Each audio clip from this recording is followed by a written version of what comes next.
So, Ram, like, where you based? Where do you stay? See, spend my time between Mangalore and Mysore. And Mangalore is where we got our surf club near Mangalore, and It's Mysore is kind of like I'm my sorry, it's Mantra, right? hometown. Yes, Yeah, so it's Mantra at Mulki. right. And I'm also kind of like my hometown is Mysore. So come back and forth. I also have some other things going on in Mysore. So between these two places, I shuffle. But Hmm. if I'm traveling, then there are a lot of other places I travel to do other things I'm involved with. So that also keeps me, most of my work related to surfing keeps me on Right. the road as well. Hmm. But yeah, my base is kind of like in two places between these two places, Mysore Right. and Mangalore. Right. So yeah, like I saw your profile and was really intrigued. Like you've been surfing since a really long time, and you've really Yeah. helped with the surfing community to grow as well in India. So how did all of that start? Basically, like it's almost 10 years now, if I'm not wrong, that you've been into the surfing world. So how did things start? Like because I'm sure like 10 years ago, the culture was, I don't think there was any culture in India specifically for adventure sports or for surfing at all. So how did Yeah. you take the leap? How did the thing start? What happened? See, I mean, I started surfing from 2006, if I'm not wrong, from the year 2006, and that's the first time I was introduced to surfing and all that. And that was also the very much the beginning of the surfing scene in India. And some of my friends were actually surfing from the year 2002, 2002, 2003. They were the first generation, first surfers in the country. And I myself was introduced to surfing around 2006. Again, that was at Mantra, which had been just established in near Mangalore as was the first surf clubs in the country. Right. So I mean, obviously, I think the first few years were just it was just a fun activity, and none of us saw it as a big industry. We didn't see it as a anything more than just a sport, anything more than just an Right. activity, fun activity. The first few years, yeah, I mean, from 2006 till 10, 11, about 4 to 5 years, uh, it was just about a fun activity. So Hmm. we just, were kind of like Like a learning community sport. coming together, Yeah, learning community things. thing, learning sport, learning a lot of nuances about the culture and all those things. But you could say from 2011, when we took the initiative, some of us took the initiative to establish the national federation, Right. which governs the sport. Hmm. So kind of like started from there, where we started really focusing on not just about us or our community, more on the surfing scene across India. Like Hmm. what we're gonna do, how we're gonna do, to develop the sport. Right. From 2011 onwards, and by I think in 2011 I was in my early 20s, 21 or 22, something like that. Hmm. And that was kind of like the time when we understood a lot of Right. things about surfing, the culture, and everything. And since then, last 10 years, that was 2011, so it's 2020 now. It's almost 10 Hmm. years of journey, where things have really picked up pace, and a lot of things are happening around surfing and the surf industry. Yeah. Yeah, for sure. And I guess India is gifted with a huge coastline, and especially for sports like surfing and kite surfing and sports like there's a Yeah. lot of potential which India can exploit, I think, and it should. Uh, like, what do you have to say? Like, 10 years in 2011, surfing was at the stage, and now we're in 2020. Yeah. So what do you think? What all things have changed, and like how have you progressed? Like because you can actually see how things worked and what all you guys had to do, and with the National Federation, of course. So like what all things happened? Like how did you proceed with that? So I think normally, like I mean, initially in the beginning, when we had our surf club, and when surfing was happening in the early stages, it was mostly the travelers. Mostly the international travelers were the ones who knew anything about surfing, and they were the ones who kind of like came through the gates. Mm, Basically, they came looking for surfing or some kind of activity, and it was mostly the international. About 70 to 80% of them were international, tourists or travelers, and about 20 to 30% was like the some Indians, who had some experience or who had heard about surfing. They were the ones who were, you know, coming in not that frequently, but someone used to come for surfing. So that was the beginning of the, I saw in the industry in a sense Right. how it went. But over after 10 years, it's been almost 10 years, and after 10 years, I could say that the whole trend has reversed now. It's about 70 to 80% of them who come for surfing or who want to learn surfing, who want to Right. experience surfing. It's the domestic now. It Right. is very much strongly driven by domestic travelers, Mm. especially the younger Indians, about Mm. from an age bracket of 20, 22 to 35, 40. Right. So that's the age bracket, and it's mostly now the industry is mostly driven by domestic, and Mm-hmm. about 20-25% is international travelers now. Right. So Right. that tells you a whole picture. That gives you an entire complete story on how strong the industry has grown. Whether Right. it is surfing or most even I think the same principle even applies for for other adventure sports as well. I see that Mm. initially it used to be only few travelers and few very privileged Indians, but now it's more of a lot of domestic, a lot of Right. people who young Indians who want to get into. So that's a very very big positive change, I would say, on what's happened with the surfing industry, and also to some extent a lot of other adventure sports. Right. But the rest of the things, what I see apart from that is a lot of interest to, everyone's heard about surfing now. It's everyone knows that you can surf in India. Because Yeah. initially, about 10 years ago, a few years ago, it was like people didn't really know much about surfing in India. They had only heard about surfing can be done here. Now, pretty much you talk to anyone who is quite, knowledgeable, or someone who's traveled or something, they all have heard that you can actually surf in India. They've all, they know, oh yes, they know one of their friends Mm. have surfed in Goa, at Mantra, or in Mm. Pondi, or anywhere. So a lot of people are aware now. It's there in their head now. It's there in their head that you can actually surf in India, which is good. Yeah. So I think, yeah, I mean, it's going in the right direction that way. Right. I guess that's really right because I just remember this incident. I was in Kerala, and this is almost Yeah. 10 years ago because yeah, I was 10 years old back then. Okay. Almost 13 years ago now. And Okay. we went to Kovalam. We were at the beach, and I Yeah. saw surfboards and people surfing for the first time. And honestly, my Okay. reaction was, "ये India में भी होता है?" because Yeah. Yeah. Yeah.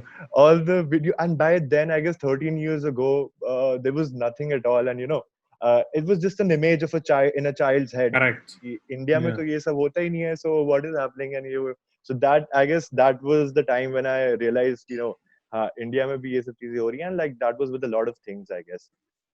Yeah. Yeah. Yeah. Kolam was one of the first places in the country, where it was kind of like known for as a surf destination, as a proper Okay. surfing location. It Mm. was because it gets some really nice waves Right. throughout the year, and it's one of the prime surf locations in the country. Yeah. For sure, for sure. So, what were you doing like before 2006? If I ask you, like, what was I happening was before in 2006? college. I think I had just finished my high school, and I had kind of like just enrolled myself into the pre-university thing. Mm-hmm. The first year Right.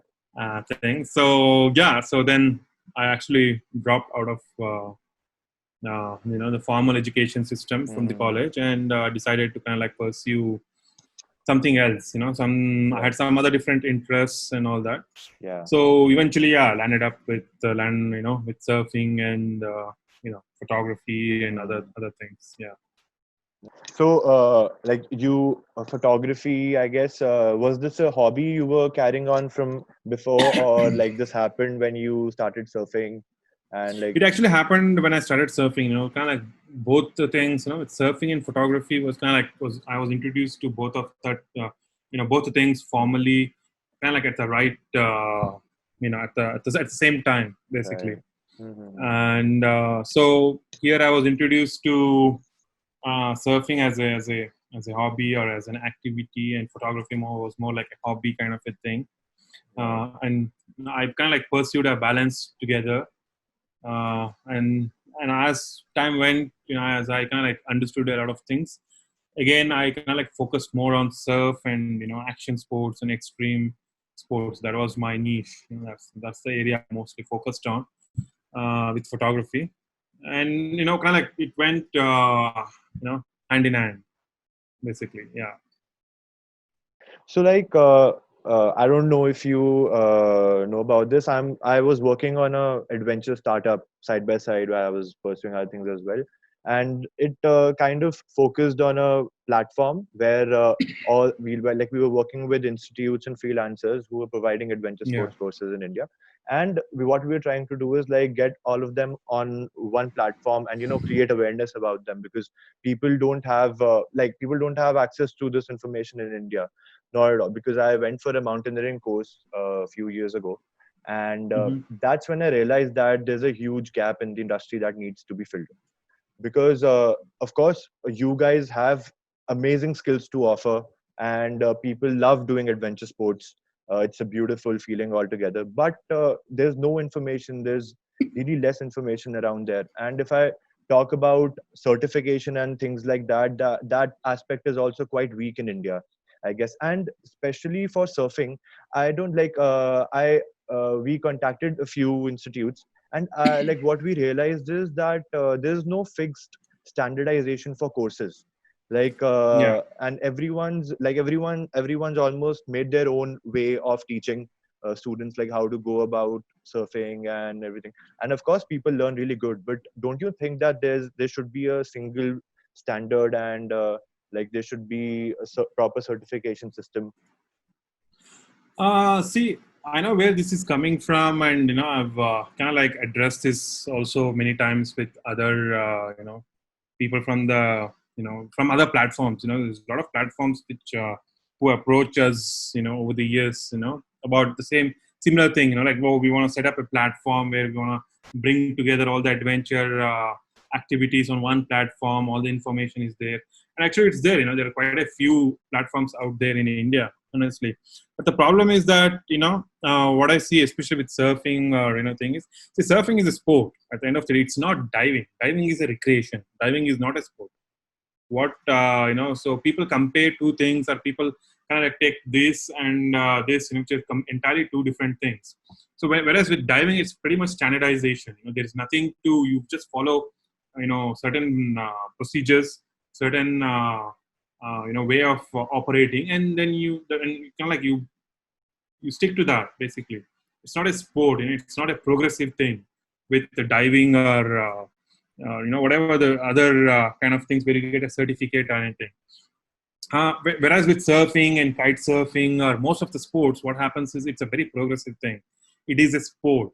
You can't put a thing saying that, oh, you've kind of like done this thing. You can't standardize globally. You can't standardize it in a thing, because surfing happens in different locations and everything is a different variable. What happens if you surf here in Mangalore, it's different. If you go surf in Pondicherry, it is different. If you go surf in Andamans, it is different. So if you get certified in Mangalore and if you go and try to go surf somewhere in Andamans or anywhere, you're gonna probably get yourself injured or killed even. So it's very different. It's very different. Surfing is not a kind of like a thing, and diving and whatever where you get your formal thing. That's a recreation. Diving is a recreation. It's a thing. It's not a sport. And there's no competitiveness. There's no progressiveness. In the thing. So kite surf. So what you can get is like at Mantra we can like assess your skills. Basically if you come in, like most of our students who come, and they kind of like, it encourages them. I understand that if they kind of like get a certificate, or if they can, if kind of like if they get something in their hands at the end of their course, it kind of like evaluates what they did and what they can focus on. It will kind of like encourage them to come back and get better at it and those things. So we do offer at our school, we do offer some kind of like kind of like an assessment certificate, where there are about 10 different, what do you call, criteria or something, like how's your balance, how's your fitness, what are you doing wrong, right? There are about 10 different criteria, and we kind of like give from 1 to 10, we assess them in those 10 criteria, and we kind of like give them. That's a very informal thing. That's a very in-house thing, which what we are doing. But there's no like a global standard thing for a student. Of course, there are, for the international, under the International Surfing Association, there are standard coaching procedures are there. That is only for instructors, people who are going to teach you how to surf. So most of the surf schools have instructors, and these for these instructors, there is a very standard operational procedure, how to teach surfing basically to a student. So one should be skilled in certain ways. One should know life-saving skills, one should know CPR, basic medical aid, and all those things, fitness levels and all that. And that is only applicable to instructors who are teaching you how to surf, who are pushing you into wave or anything. But as for people who are learning, the students, there is no standard procedures. It is not diving at all. So it's very two different things. So, but I see this problem exists with a lot of adventure sports, where people believe that, oh, that particular adventure sport is offering certification, and there should be something similar to other sports as well. But it is very, very, very difficult if you go by that, rule. It doesn't apply at all. Yeah. Interesting. I guess actually you're really right, because I guess certification gives that mental satisfaction to the candidate that, okay, I've done a 7-day thing. Now I'm all set. I can go in the waters on myself. Yeah, I guess that plays a part Yeah. in No, it's very different. Surfing is very different. That way, like, that. mostly in where we are operating, and most of the schools operating, they're all operating in a very safe condition, safe water, where it is not too deep, it is quite shallow, not so much of currents, tides, and all of that. So one can go and have a great time learning in a particular place because it is very conducive for surfing. But the moment they feel like, oh yes, you've done amazing, you can go surf anywhere in the world, is not applicable at all. The moment you go to Bali or Andamans, the waves are much more powerful. It is not sand bottom, it's reef. It's coral reefs are there, it's rocks. You fall down, you hit your head, whatever. So many things can go wrong. So it is, surfing is very, very variable that way. If you learn to surf in India, somewhere in a very safe, because most of the surf schools in India are operating in a very safe environment, where it's not too deep, it's not where waves are too powerful, where the tides are not too strong. So they kind of like operate in a place where you are able to be comfortable in water, where you're able to catch some waves and kind of get accustomed to the basics of surfing. But just because you have a good experience in these very safe, controlled environments, you can't just go and surf in place like Andamans or Bali, or anywhere where the waves are much more powerful, where the currents are too strong, where instead of sand floor, where you find rocks or coral reefs, which can, if you fall off the board, you're not hitting sand, but you're hitting a rock, a rocky bed, coral reefs. That those so many variables are there. So that's why it becomes very difficult to Yeah, I certify or guess to so. do any of Basically, that. the Yeah, standard, because I guess it all depends on the type of waves that are being offered, and the surface exactly. that, yeah. Yeah. Because I I have just surfed once, and that was in Bali.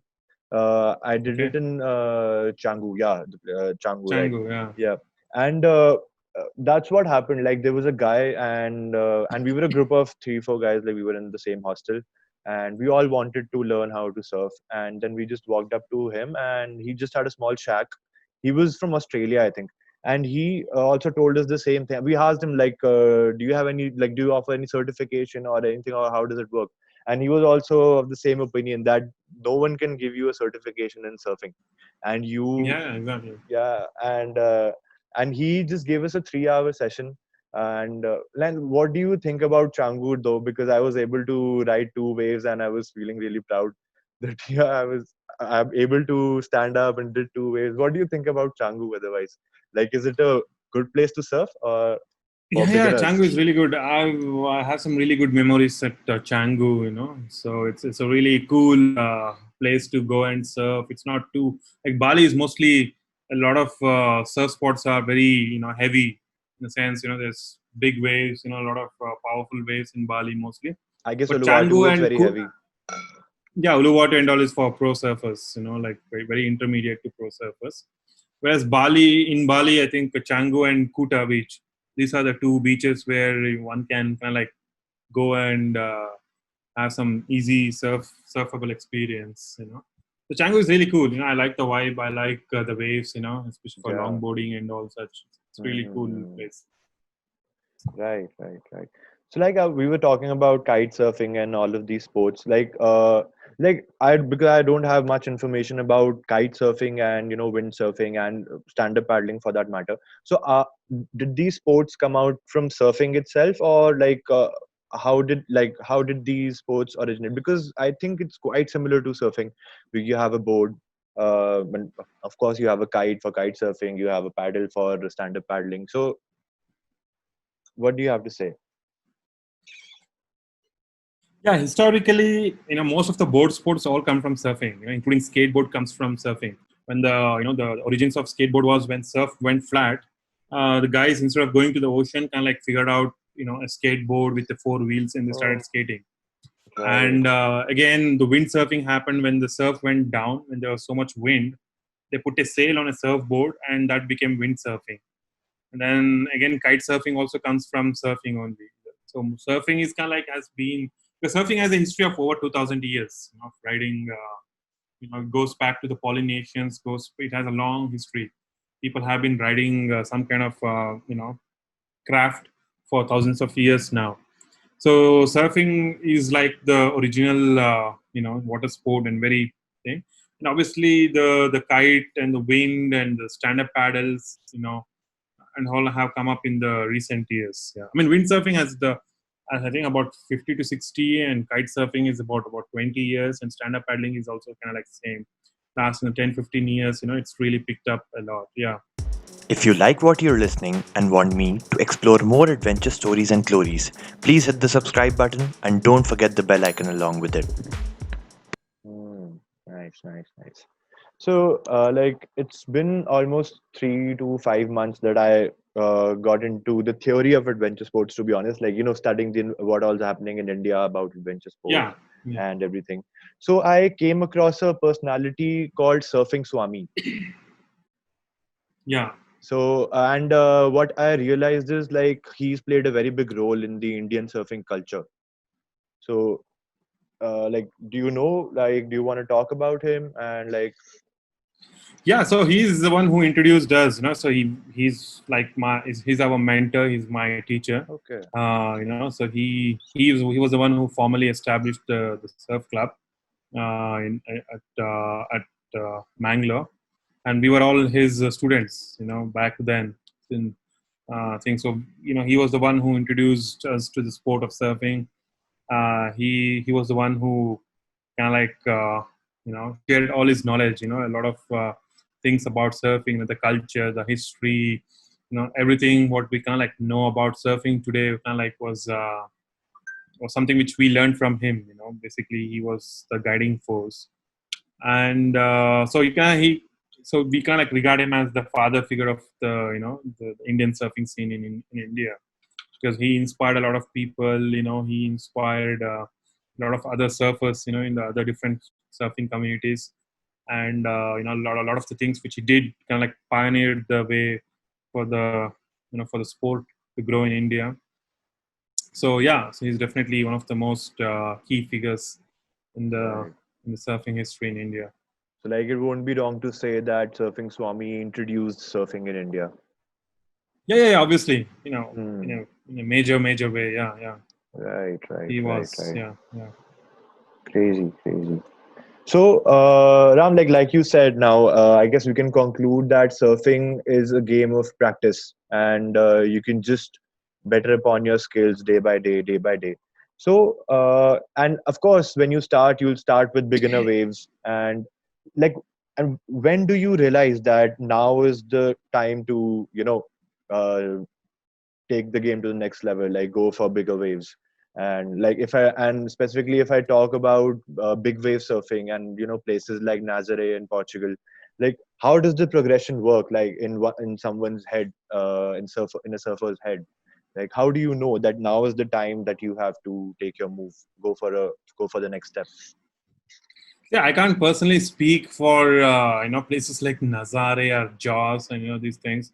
These are if you kind of like go by statistics, there are more people who climbed Everest than people who've successfully ridden Nazare or Jaws.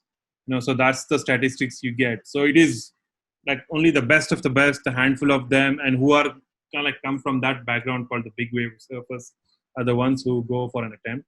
For in India, if you kind of like look at it, for any beginner, the idea is to kind of like is to have more fun. And again, when we talk about surfing, it is not just a sport itself. I think one needs to have an extensive knowledge about the ocean. So that's the key part. It's not about how you can surf or how you can ride. It's mostly to know what exactly the ocean is doing.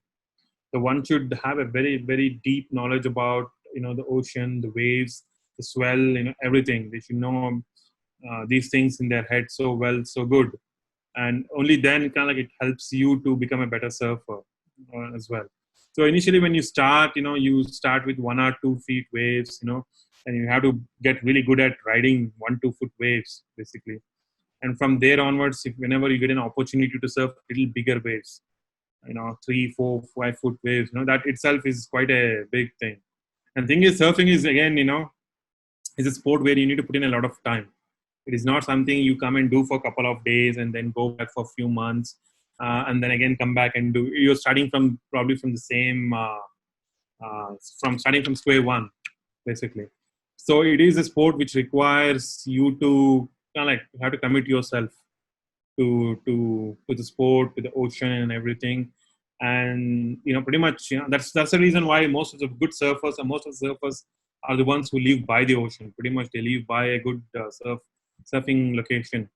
And again, depending on the surfing location where they are, they can like have those kind of skills. If you can't expect someone from Mangalore to go and surf waves in Nazare or Jaws, because it's two different opposite of this one. So again, for us to even go from India and to surf in Bali is a big challenge. The waves in Bali are such a whole different range. So there is so many different factors. Like, people who surf really good in Bali will struggle to surf in Hawaii or in Australia or in any of the colder regions. There's so many variables. So again, as we were discussing earlier, surfing is a lot of variables, a lot of things. Right. So it's not the same. Yeah. Mm-hmm. So Ram, like during your journey of surfing, you must have traveled to a lot of places, and you must have also come across some random beaches that you must have wanted to just go in and surf. So, like, what all factors, like, if you're standing with your surfboard and you don't know about the beach, about the ocean, what all it has to offer, so what all do you look for, and what do you consider while before entering the water? Because I guess it's a very important thing to do. If you don't know what you're entering into, it could be fatal. See, not for as a surfer, no, not really. I mean, see, one only enters waters where you feel you can surf a certain size of wave. If I'm comfortable surfing 5 to 6 foot, then I'm going to stick to that. The moment I try to go and do something at 10 foot or 12 feet, then I'm really putting myself in a position where things can go wrong, really, with everything. So it doesn't really normally happen that way. And again, you can't, in India India is probably the one of the places where we try to do these kind of things, where we are trying to find a newer surf location or a destination. But outside India, most of the places have been well explored. There's not much of hidden surf spots or any of those kind of things. If you go out of India, or if you go to any other popular surf location like Bali, Indonesia, Australia, pretty much everything has been mapped. Everything, you have prior knowledge of of that particular place. What kind of wave it is, what kind of situation you're going to be in. So those are already available. Those are already there on the though that information is widely out there. So over here in India, we look at certain things. We look at, what kind of coastline it is, basically. What kind of coastline, whether is it a point break, whether is it a sand bottom, whether is it a rocky, rocky bottom, whether it is a river mouth, surf location. So there's different kind of surf breaks, so we kind of like take that into consideration. Then we obviously look at the season, what kind of swell is coming. And it's not that throughout the year you get waves, you only get it in different season. So it has to be a certain season for that particular place, for it to function, for the waves to come in. So we look at the season, we look at the direction of the swell, we look at the time period of the swell, what is the gap between two swells, so those kind of things. So it's all there on an app. You study on Google Earth and all those things. Then you kind of you get a rough idea about a particular location, and then you kind of like make a trip there and find out how feasible it is for surfing. So that's the part of the the surf adventure or surf exploration, you could say. Interesting. So I guess, yeah, a lot of places have been identified abroad, like people know where to go, where all to surf, and like abroad is, it's pretty much done. A lot of this. I mean, there might be a few islands and fewer part of coastline, but 70 to 80% of the world has been already been explored. From a surfing perspective, people know about it. People have been there. Surfers have been there. So it's pretty much done. And how much, like if you're saying like 70 to 80% of the world has been explored, how much has India been explored in terms of surfing? About 40%, I would say. Yeah, about 30 to 40% have been explored, and there are still places like around Maharashtra, Gujarat, Orissa, maybe bit of Andhra Pradesh coastline and all that needs to be explored. But the thing is, you can't just go and explore any time of the year. You can only go to certain places during certain time of the year. Certain time of the year, certain location and all. So for that to happen, you need to have a lot of time. You need to have a lot of resources. You need to you should be able to predict and understand how, again, that's where the ocean knowledge comes in. You should know what exactly the ocean is doing in that particular place by studying maps. Nowadays, things are much easier, obviously, because on the internet you can go and you can pick a place. You can see what is the forecast, or what is happening weather-wise, what is happening in the ocean. You could take a guess by using the modern technology that way. So it makes it much easier to explore. Right. And like in India, as far as I know, there isn't any scope for big wave surfing, or is there? Not on not on a similar level as compared to other big wave destinations. There is no Nazare, there is no Jaws, there is no 40-50 foot waves. But I've seen I've seen personally, and I've been in those places, where during the monsoon, especially on the west coast, there you can get some really good size waves. Right. So I myself have seen some really incredible big waves. I would call it big waves. I would call it like incredibly challenging waves. Like about 10 foot, 12 foot waves. Coming in, hitting the coast during the monsoon season. Even as we speak, the cyclone on the east coast is producing some huge swells in Tamil Nadu, Andhra, and all these places. And surfers in Andhra, surfers in Chennai are actually surfing some really good sized waves now. Are they able to surf in these days? These are only the time when you get some big waves. Normally right. what you get is like for surfers, it's not a problem at all. We actually look forward to cyclones and storms, because that's when we get some challenging really good, stuff, challenging waves, some big waves and all. So right now, the surfers in Tamil Nadu and Andhra are all surfing some really good waves now. Interesting. So, like you were talking about some terms right now before that about surfing, and in this lockdown phase, like with my like that ever outdoor thing going on, we did a blog series about what all for adventure lovers, basically, that these are the games that you can play in the time of lockdown. And there were some adventure sport based games, and I myself downloaded one called True Surf. It was on Okay. Play Store, and yeah, there were different locations that you could choose from to surf, but there was this option, and it was called Cloud Break. And Yeah, suddenly when I cloud break. used Yeah. to press that, the quality of the waves, like first of all the waves used to get bigger, and the quality of the waves used to get much better. So is that like a very good condition to surf, or how does that work? So no, cloud break is a spot. It's a cloud break is one of the top 10 surfing spots in the world in Fiji. I've been there. I've Okay. actually seen. I think the biggest wave I've ever seen in my life is a cloud break. Actually, Hmm. about 15, 20 foot waves. Whoa. So yeah, it's actually a particular place called cloud break. So if you kind Right. of like, if you have chosen that on the app, then it's just giving you that kind of visuals. You know. Right. Because that's what I used to think. Because yeah, in the app it was like, okay, I'm going to ride a 25-foot wave, and then the Yeah. the guy is going. But I used to fall. I used to fall. Then I used to hit the cloud break button, and I don't know how it used to get very smooth. I was able to ride for a longer period of time, collect more points. Okay. So yeah, I thought it must be something for sure.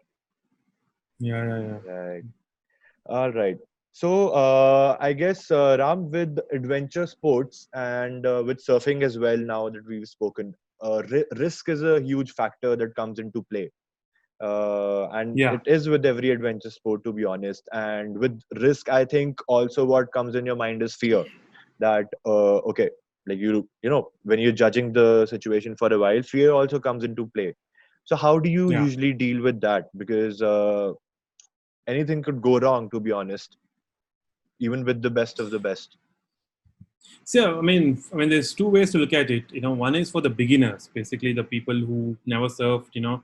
They have some kind of fear. They have some kind of something in them which is stopping them from being more comfortable in water. That is just because they have no, they're just not expert swimmers.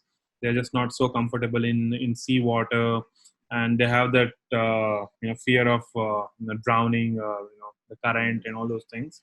So that can actually stop a lot of people from learning to surf, from experiencing surfing, although it is perfectly safe, Right, from our point of view, because right. we know that we teach we teach over 1,000 students over a Hmm. season, Right. and there hasn't been one incident in the last 10 years, because that's the kind of place we operate in, and that's the quality of these instructors who are running the Hmm. place. But from our point of view, that it is very quite safe. Right. But from a perspective of someone who's never surfed or never so comfortable in water, they'll obviously have that little fear of experiencing to surf. And Hmm. so it's ultimately, one has to talk to them, one has to kind of like give them, encourage them, one has to fill in some confidence, make them confident about that. Here we are, you don't have to worry, just constant. So kind of like we do a lot of that to our Hmm. students and all of on that. And we kind of like, there's so many people who we made them surf, and they have been so happy. And, there's so many people have told us that that's the kind of like the best ever memory, that's the best ever Hmm. moment they've had in their life. I'm That's the sure. kind of feedback which Hmm. we've got from so many people, from 6-year-old kids to 60-year-old people. We've put them in water, we've Hmm. made them stand on a surfboard and all that. So we take a Hmm. lot of pride in how we operate things. So that's one class of thing which we're addressing. The second is the surfers themselves. Like everyone has their own boundary, their own limit to their surfing capabilities. And once, if you're surfing within your own capabilities, then you're comfortable. Then your skills are, you don't have that kind of skills to surf a certain kind of wave or the fear. That's when you're actually fearing. There's a lot of things hitting, going on in your head. What if I fall?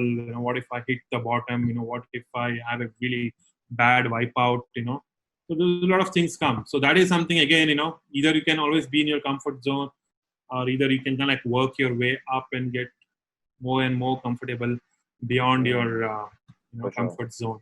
So that's something, as for any athlete, there's a certain limit. They all know what they can do, especially in adventure sports. I'm talking about, in adventure sports, it's all about, the mental toughness, the mental aspect comes Right. into play. Whether it is a climber, whether it's a mountaineer, whether it is, someone, they all know their limits in the adventure sports, what they can do.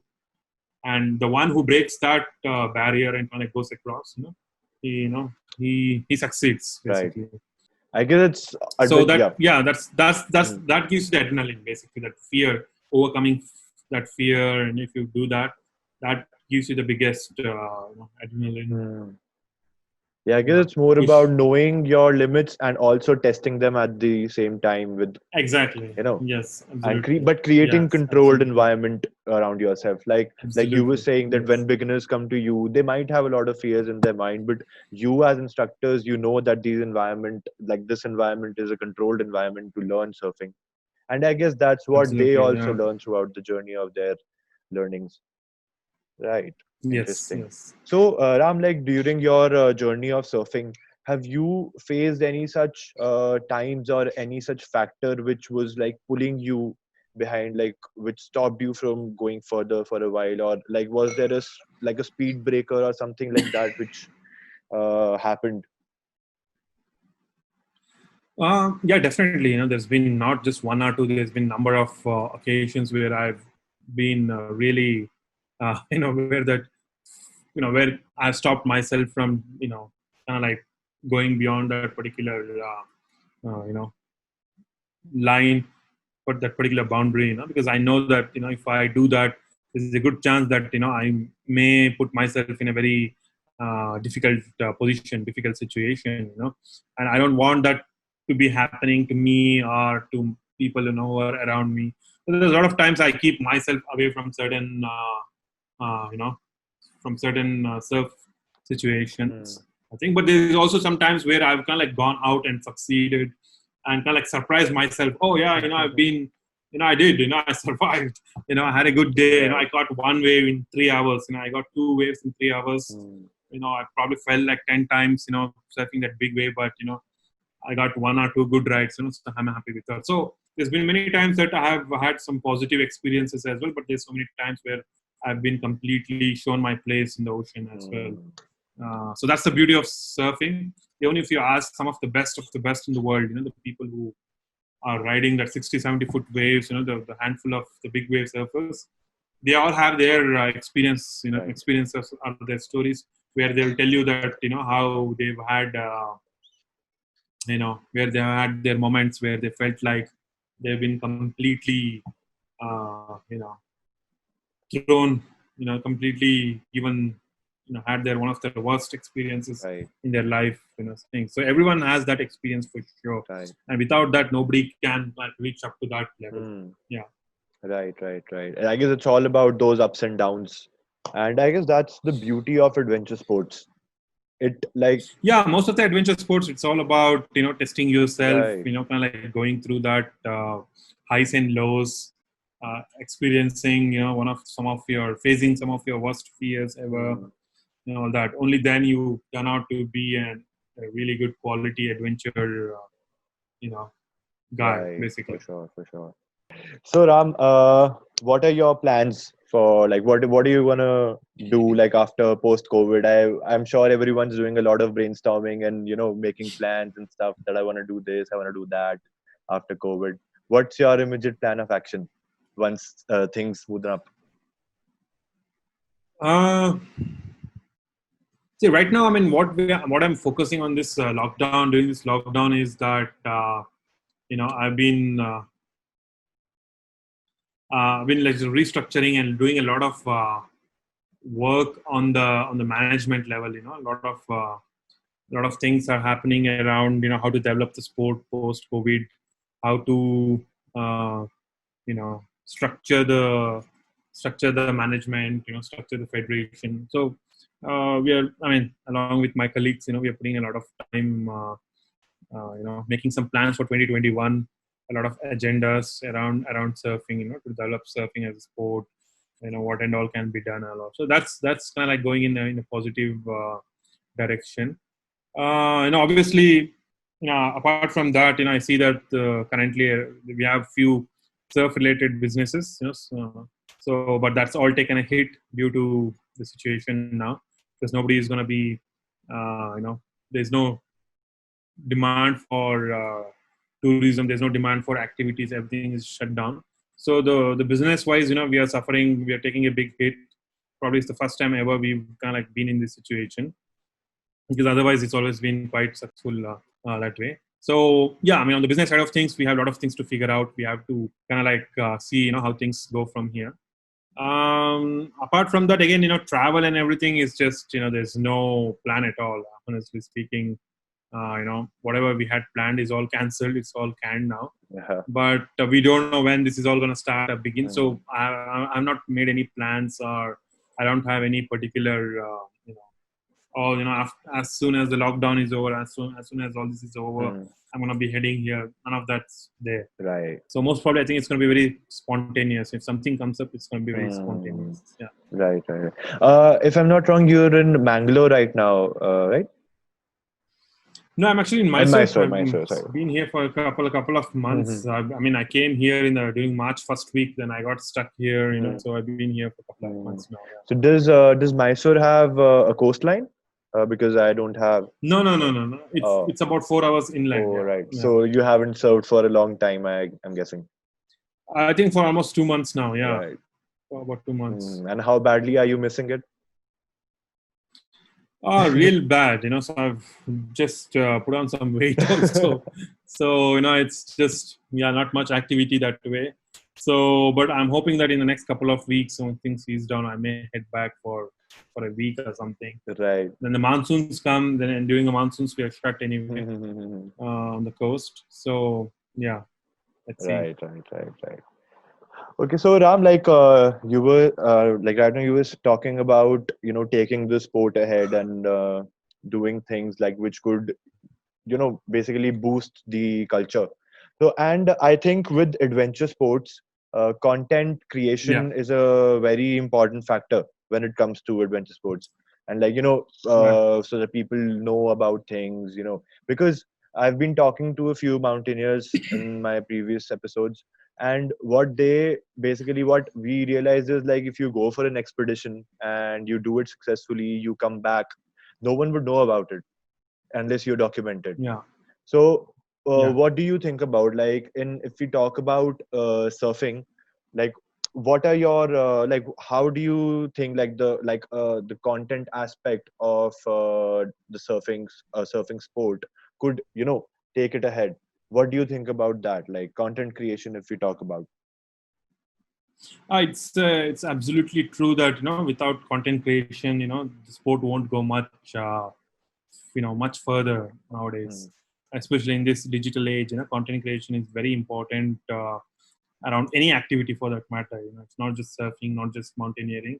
Any activity nowadays, everything gets documented. Even people who just have some dinner, they're creating content around their food, at home.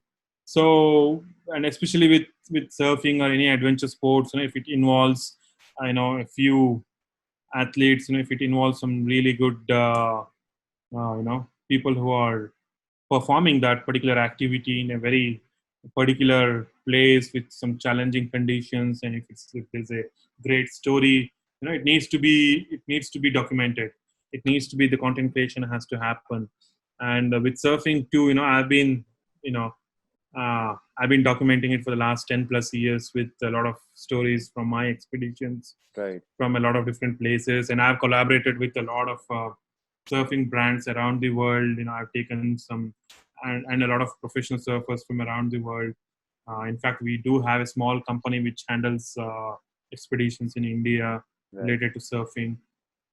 And so all that. So yeah, content creation is absolutely a must. And that is what actually drives the industry in terms of magazines and digital content and all those things. So it's very important. Yeah, very, very important. So yeah, Ram, we were talking, like you were saying, a lot of young people in India are now coming up. They want to learn surfing. They want to learn more adventure sports. So, and I have personally seen this happening. Like a guy, he took a surfboard, he went inside. I don't know whether he was trained or whether he had done surfing before. Hit his leg really hard on a rock, and I don't know what happened after that. They took him to the hospital next. So, what do you think? Like, if someone, and especially if he's a school student, because I guess that is a really good age to start if you want to get into adventure sports and want to reach a particular level. What message do you have for them? Like, how should one go about it? Because actually, there's no one to tell. See, any adventure sports, yeah, it's always good to start young. There's no doubt about it. We can see if you start young, then you are bound to like make a lot of progress. So any particular skill, if you start at quite an early age, it makes a big difference. As you grow older, you're gonna actually become. It's difficult to learn physical kind of things. So that's always there with any physical. Activity, because when you're younger, you have a lot more stamina. You can adapt. You're much more flexible. You can adapt, and it makes a big difference. So if you the sooner you start, the younger age you start, it's always good. So that's one thing. But at the same time, it is not that one can't have a good experience with any activity if they start little late. Right. That's also very much it's a possibility. Always that, but it also depends on how fit one is. Right. Even if you start at a much older age, fitness always matters, especially in a lot of activities in adventure sports. So if you're fit, if you're strong, you can even start at a much older age, as far as I've seen. Thing. But again, even when you pick up something, there's going to be bound to be there is going to be some kind of accidents. There's going to be some kind of you're going to go through some cuts and bruises. You're going to fall down, you break your this one and all. That's going to happen. So that's part and parcel of any trying to learn or trying to get better at any activity or any adventure sport. But again, the other point which I'd like to say is that that's okay. But again, don't be too again, know your limits quite well. Know what you're trying to do. Don't do anything stupid. Always think twice before before you do something. So that maturity is also very important in adventure sports. You can't be just all about just go and dive in, just go and jump and do all of that. You need to use your head as well. You need to understand your limits. You need to understand your particular environment, where you're doing. Absolutely. That's why that's a key aspect which I was telling you about, that surfing is not just about surfing or what to do on a surfboard. A lot of the other half of the knowledge is also about ocean. Right. It's about having to it's about understanding what's happening in the ocean, what exactly, because a lot of the things, especially with ocean, I see that it's changing every second. It's not a constant still playground. It's not a cricket field, where things are just still. Everything around you is moving. So it's a constantly, it's a change. It's a changing environment. So one should really know about that. Should have enough knowledge and all those things. So yeah, given all this, that's how one should approach it. Right. Interesting. So Ram, like when I was going through all the pages of the different surf clubs, I came across a few surf festivals and events that happen in India, and to be honest, they looked really interesting. Like I saw a few posts and like people were having a lot of fun. They were surfing, there was music. So like, what are those about? Because honestly, I'd love to be at one, and especially right now. Yeah, most of the festivals you see in India are like all kind of like was my brainchild, along with my colleagues, the thing, So I've been part of most of the festivals from an organizing level, organizing and sanctioning those events to happen and all that. So yeah, that was the idea when we started promoting the surfing through the federation and everything, is to create festivals to bring people to the beach. Right. And we knew right from the beginning that if we just curate a surf surfing contest. People wouldn't understand. People wouldn't Right. come just to watch surfing, or but we create a festival kind of a vibe where it's not just about surfing. There's a lot of other activities. There's a lot of other things happening on the beach. So that can kind of draw people, and obviously surfing is the center. Right. It is the eyeball, it's there. But people can engage themselves in so many different things happening around the festival. So that's what we've been. So that's keeping that in mind. We have created a few events. With the festival and all that. Right. But I think going next year, I think we're going to be focusing more. There is going to be a couple of festivals, but we're going to be focusing more on just surfing as well, with smaller budgets. Budgets are a huge. This one, yeah. Interesting. So, and how long are these festivals? Otherwise, and do they happen annually? Otherwise, or how does it go? Yeah, it's all annual events, and the festivals are about mostly 3-day events. All right. Yeah. Interesting. All right, Ram. I guess I am pretty much done with what all I wanted to ask you. So yeah, I guess we can end it here. Cool. Yeah. All right, Ram. It was It was great talking to you. Pleasure talking to you. I'll get in touch with you on Instagram because I've been following you for a while now, of course. But yeah, whenever I'm coming, because I wanna go for a proper surfing trip for sure. So I'll be coming down to Mantra for sure, man, and I'll see you over there. Okay. Absolutely, man. If I'm there, I'd be happy to see you, and I'm sure you'll have a great time. Yeah, I'm sure. Just hope that all this is over very soon, so that we all can be back what we do love the most. Yeah. Right. All right, Ram. I'll take care. All right. Bye. It was an amazing session. Bye. Have a good day. Yeah. Good day. Bye.